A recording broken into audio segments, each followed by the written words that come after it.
En tant que développeur, on construit des API, on gère des bases de données, on écrit du code métier. Mais en 2026, les données n'arrivent pas qu'à partir de formulaires. Elles arrivent en masse, soit sous forme de fichiers CSV, de flux Kafka ou même d'export de systèmes tierces. Et c'est là que la plupart des développeurs galèrent. Soit ils essayent d'écrire un script Python pour gérer la donnée, soit ils confient le travail aux data ingénieurs et abandonnent. Aujourd'hui, on va faire autrement. Nous allons connecter Apache Nifi à une API Spring Boot. Le scénario est simple. Nifi reçoit un fichier CSV, il le transforme et l'envoie à notre API qui ensuite la persiste dans une base de données Postgre. Et franchement, c'est ce qui se passe en entreprise dans un environnement réel. Reste jusqu'au bout si tu veux apprendre quelque chose. Je suis actuellement sur mon poste de travail et nous allons mettre en place notre flow. Le scénario est simple. J'ai fait une représentation d'un travail. Supposons que nous sommes une entreprise e-commerce qui reçoit de manière journalière des fichiers de produits en fait, des fichiers CSV, des exports CSV à partir d'un ERP interne ou soit à partir d'un fournisseur externe, un fichier CSV contenant la liste de produits, ok? Et nous voulons en fait pouvoir lire ces CSV là de manière automatique, les transformer, puis les envoyer à notre API. Nous disposons d'une API Spring Boot qui permet d'enregistrer des produits dans notre base de données. Donc, Nifi sera à l'entrée, bien avant notre API Spring Boot, qui se situe au niveau de notre système d'information aussi. Et donc, Nifi fera la lecture du fichier CSV. Ensuite, il envoie à notre API Spring Boot qui persiste la donnée dans une base de données Postgre chargée de stocker en fait la donnée. Donc, pour faire cela, j'ai une API Spring Boot. Je vais passer en détail chaque fichier pour expliquer ce que j'ai fait. Donc, on va commencer tout simplement au niveau du domaine, enfin de entity, là où nous avons les modèles. Nous avons notre modèle product qui a l'ID, le name, les catégories, price, quantity et un create sat qui est directement set à la création. Et ici, nous avons les getters, etc. avec un constructeur par défaut. Ensuite, après le modèle, nous avons les DTO. Donc, j'ai utilisé des records. Puisque les DTO sont des objets immuables, donc j'utilise tout simplement des records pour les représenter. Donc, pour le product request, nous avons name, category, price and quantity. Et pour les responses, on a l'ID en plus. Parce que la réponse, c'est en fait le modèle qui est récupéré, on va dire, à partir de la base de données. Donc, lorsqu'on récupère un product, on le convertit en product response. Et c'est ce qu'on affiche. Mais par contre, celui-ci est utilisé pour envoyer plutôt une requête vers l'API. Ensuite, nous avons le repository qui est qui extend un JPA repository. Donc, on a directement le CRUD qui est intégré. On n'a plus besoin même de la notation @repository. Et le JPA repository prend en paramètre le product et le modèle et le type de l'ID du modèle. Donc, si on retourne ici, vous allez bien voir que l'ID est un long. Donc, voilà. Ensuite, nous avons le service. Donc, dans notre service, on a un service qui contient une méthode pour créer et un find all avec un converteur que j'ai fait ici. Normalement, on pourrait créer une autre couche, mapping ou mapper, où on va mettre tous les converteurs. Mais bon, puisque j'avais besoin que de ce converteur, j'ai fait ça directement dans le service et je l'ai rappelé au niveau des create et de find all. Alors, il y a une particularité dans le code ici. Je vais vous expliquer après, vous comprendrez pourquoi nous l'avons fait lorsque nous allons mettre en place le flow Nifi. Mais en fait, ce contrôle-là fait quoi? Il vérifie pour voir si dans le CSV que nous aurons, il y a un truc poison.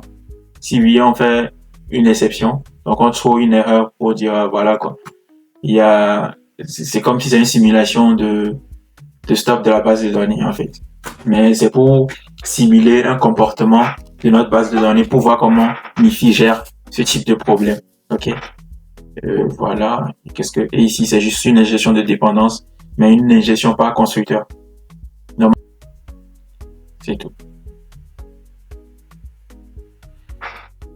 Et nous avons notre fichier application YAML. Donc l'application YAML ici, on a la configuration du nom de l'application, le data source. Nous utilisons une base de données Postgres. Donc avec le nom de la base de données, le user configuré pour se connecter sur cette base-là. Et ici, le DDL auto qui est un update qui permet de mettre à jour à chaque fois qu'on le demande, ça fait une mise à jour. Donc s'il y a des données ou des modifications qui sont manquantes sur la base de données, elles sont performent directement. Au lieu de, il y a certains qui suppriment directement la base. Mais là, on est en update. Donc ça fait une mise à jour automatique. Et le port 8080 qui est le port de démarrage. Voilà. Donc, je pense que nous avons vu tous les fichiers. Ah, ok. Et le contrôleur. Donc, le contrôleur, c'est juste un fichier avec les API. L'API pour create et l'API pour get up. Voilà. Et au niveau de PGAdmin, nous pouvons voir la base de données Nifi démo qui est déjà créée. Donc, qu'on a connecté dans notre fichier de config YAML. Donc là, nous avons tout qui est OK. Tout est OK. Donc, nous avons une collection Postman que j'ai créée juste pour faire des tests et vérifier si l'API fonctionne bien. Ce que nous allons faire, c'est démarrer l'application. Nous allons attendre le démarrage de l'application et nous allons faire des petits tests pour voir si tout fonctionne bien au niveau de l'application et de la base de données. Donc le serveur est en train de démarrer la création de la table product et nous avons bien le message qui nous dit que notre serveur Tomcat est démarré au port 8080. Donc je l'ai déjà configuré ici, donc localhost 8080 avec la route create. Là par exemple la route get products. Si on exécute, on voit bien qu'il y a une liste vide. On va juste faire un test, créer ce produit.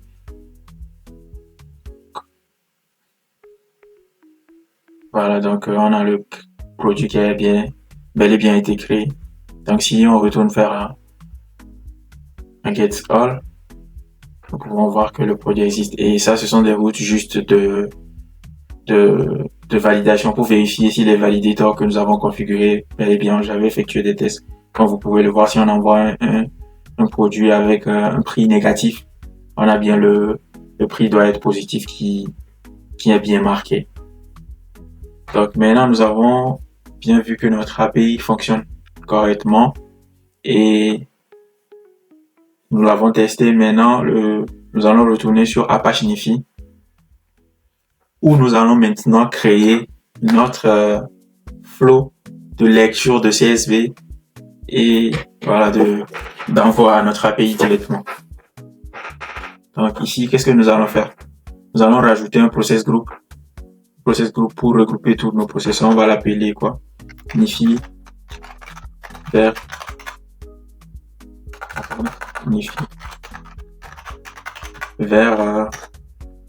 API tout simplement.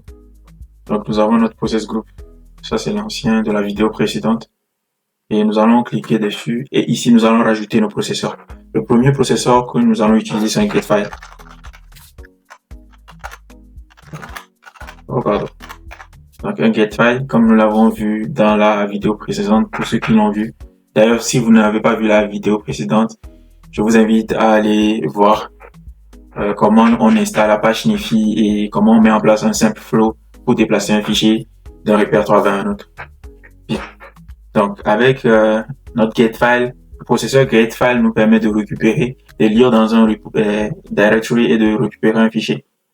Donc là, on peut voir que ici c'est du regest, il récupère en fait tout ce qui est dans le dossier, chose qui peut être définie, par exemple. Et donc le chemin, bon, j'ai déjà un dossier source. Donc voilà.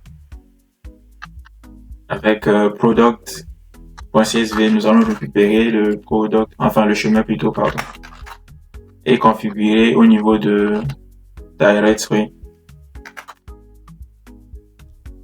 Donc le dossier est configuré. Ici, ce que nous allons faire, nous allons dire en fait à Nifi de récupérer juste les CSV. Donc, faire ça, .csv. Voilà. Donc, on lui dit en fait, avec ce geste de récupérer que les fichiers CSV. Il va ignorer tous les autres fichiers. C'est pourquoi d'ailleurs, comme vous l'avez vu dans mon dossier, j'ai mis 2 autres fichiers. Voilà, donc c'est bon. Ici, quel attribut nous devons vérifier aussi? Là, c'est bon. Hein. Ah voilà, et cet attribut qui est important aussi, keep source file, il est à false. Ça c'est bien, parce que si on le passe à true, bah il récupère le fichier et il le garde quand même dans le dossier de source, le dossier source. Ce qui fait que après il va le réexécuter encore. Donc ce qui est bien, c'est dans ce cas-là, on le garde à false. Comme ça, quand il récupère le fichier, bah il le supprime dans le dossier source. Voilà. Donc il est à false. C'est parfait, ok, tout est bon. Et on fait apply. Donc lui, il est bien configuré. Ce que nous allons faire maintenant, c'est aller créer 2 contrôleurs services. Donc les contrôleurs services sont des services qui vont nous permettre après, nous allons les utiliser au niveau d'autres processeurs pour pouvoir lire un CSV ou soit écrire du JSON. Donc le premier, ce sera un CSV reader. Ok, CSV reader que nous allons configurer. Donc ici, pour la configuration du CSV reader, les informations qui sont importantes, le value séparateur dans notre CSV, c'est une virgule. Et ici, treat first line as header. Ils ont dit false, non. On veut bien que, comment on appelle dans la première ligne, parce que notre CSV a une en-tête. Donc, on le passe à true. Voilà. Et donc, juste ça, on est bon pour ce service. Hein. On apply. Et on va même l'enable directement. Ensuite, nous allons créer un second service qui sera un JSON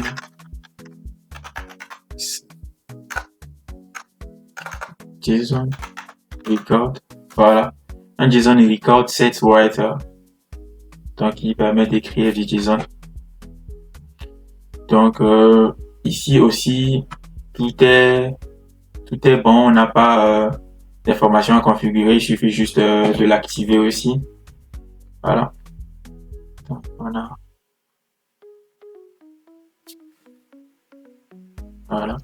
On a nos 2 contrôleurs qui sont activés. Nous revenons ici et nous allons ajouter notre processeur qui permet de split chaque ligne de split.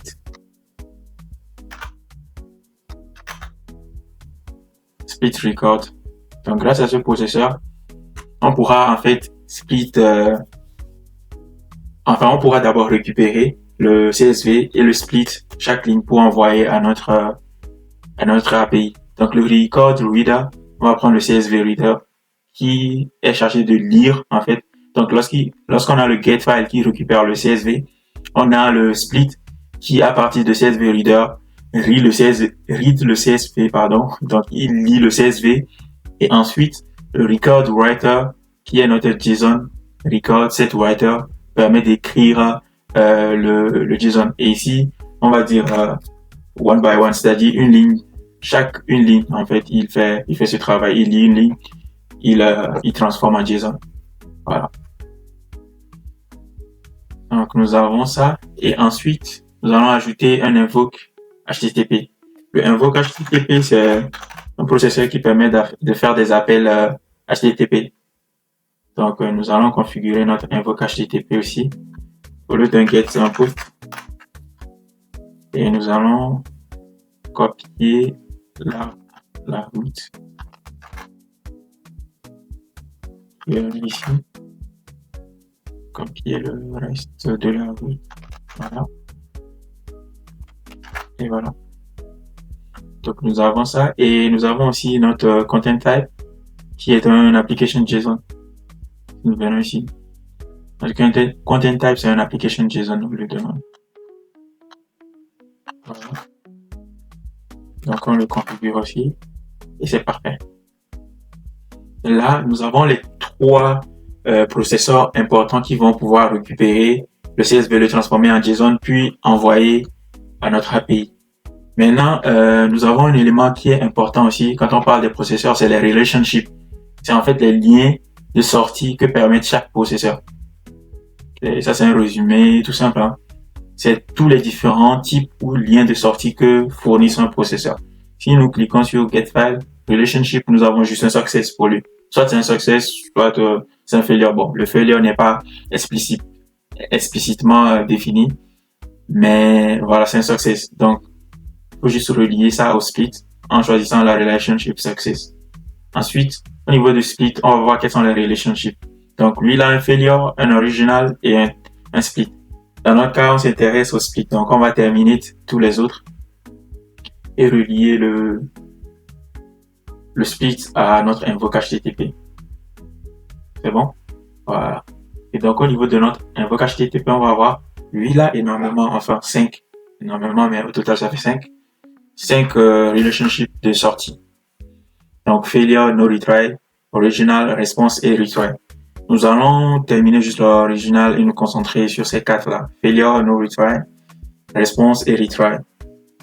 Donc, nous faisons apply. Et chaque, en fait, sortie, nous allons le connecter à un processeur qui s'appelle log attribute, qui récupère, en fait, la sortie de ce truc-là. Donc, on va en créer 4.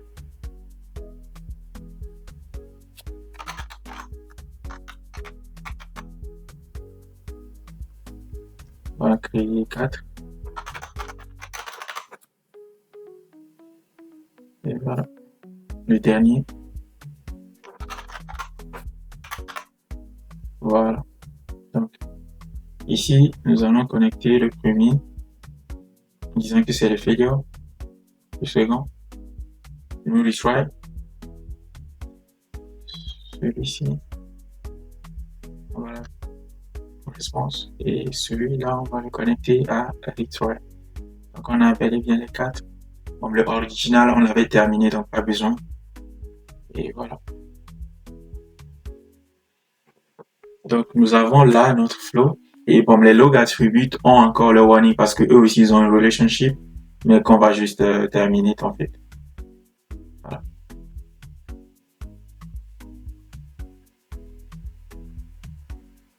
On va juste terminer. Et voilà, c'est parfait. Donc là, nous avons un flow fonctionnel sans warning. Tout est OK. Ce que nous allons faire, c'est essayer de split. Le serveur, il est déjà démarré, OK. Juste pour tester effectivement qu'il est démarré, on va faire une requête pour voir si elle marche bien. OK, notre serveur, il est bel et bien démarré. Donc, ce que nous allons faire, c'est faire ça et ouvrir aussi le dossier source. Tout sera récupéré le CSV. Voilà. Donc, nous avons ça. Et nous avons tous nos processeurs ici. Maintenant, ce que nous allons faire, c'est démarrer tous les processeurs et voir comment se comporte Apache Nifi. Là, nous avons démarré. Et bien, ici, seul le CSV a été pris en compte. Le fichier CSV. Seul celui-là a été pris en compte. Et si nous regardons au niveau du serveur, nous allons bel et bien voir tous les envois, en fait, avec des erreurs. Vous voyez, cette erreur-là, simulation d'une base de données que nous avons mis. Pour que vous compreniez cela, je vais vous montrer le contenu préalable du CSV. Alors, dans notre CSV, vous allez voir que certaines lignes ont des trucs qui n'ont pas d'informations et d'autres qui sont produits poison, par exemple. C'est sur ces produits que j'ai fait des check-in, en fait. Donc, on a des check-in sur produits poison, il y a des informations qui sont vides ou qui sont à 0, etc., etc. C'est pour pouvoir vous montrer ce qui se passe au niveau des log attributes. OK. Donc voilà. Si nous prenons par exemple le failure, geodata provenance, nous voyons qu'il n'y a aucun fichier, donc il n'y a pas eu de failure parce que bon, le serveur a été tout le temps fonctionnel, etc. Maintenant, retournons par exemple au niveau de no retry.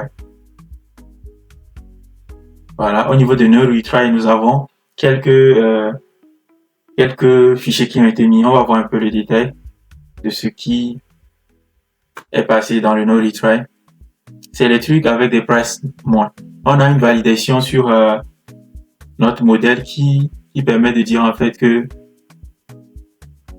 Voilà. Par exemple ici, price doit être positif. Donc, si ce n'est pas positif, c'est rejeté. Et donc, nous allons voir qu'au niveau de notre no retry, tout ce qui est négatif a été envoyé là-bas. Maintenant, réponse, c'est tout ce qui est success du coup.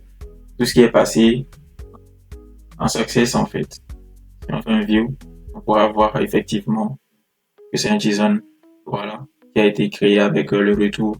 On retourne sur le troisième, ici, qui est retry. Et on fait view. Voilà.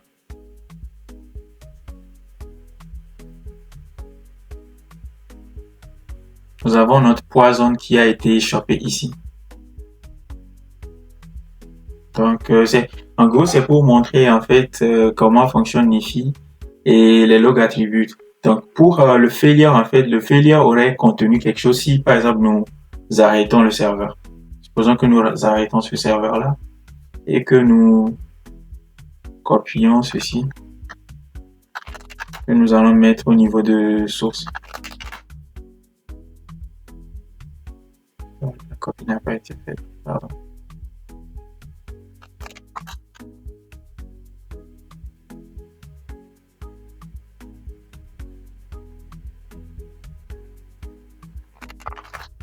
Voilà. Et nous retournons sur notre page Nifi. Donc, il a été pris. Le fichier CSV qu'on vient de copier a déjà été ingéré par Nifi. Et maintenant, si nous venons au niveau de failure, nous allons attendre un peu. Voilà, parce que, voilà, si vous voyez, on a bel et bien comment l'appelle-t-on, dans la queue de failure, on a des fichiers qui sont en attente là-bas. Vous voyez? Parce que le serveur, on a une erreur. Vous voyez? Donc ça, en fait, c'est le fonctionnement de Nifi.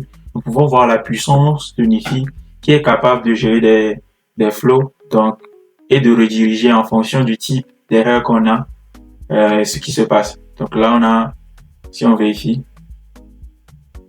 voilà, on a toutes les lignes en fait qui ont été envoyées ici parce que le serveur n'est plus démarré. Notre serveur a été arrêté. Voilà, vous voyez ici shutdown. Et donc, tout ce qui est arrêt a été mis ici. Et donc, à partir de ces informations, vous pouvez reconfigurer. Par exemple, pour tout ce qui est venu au niveau de retry, bah, il faut renvoyer ça au niveau de invoke ou ce que vous voulez. Donc là, nous sommes à la fin de la démonstration et nous avons pu démontrer en fait qu'à partir de Nifi, nous pouvons récupérer un CSV, le transformer et l'envoyer à une API quelconque. Voilà, à partir d'un CSV, on a construit une vraie architecture d'ingestion. Nifi qui lit, transforme et envoie, Spring Boot qui reçoit, il persiste, et Postgre qui stocke. Et tout ceci de manière traçable et observable. Alors dis-moi en commentaire quelles sont les méthodes que tu utilises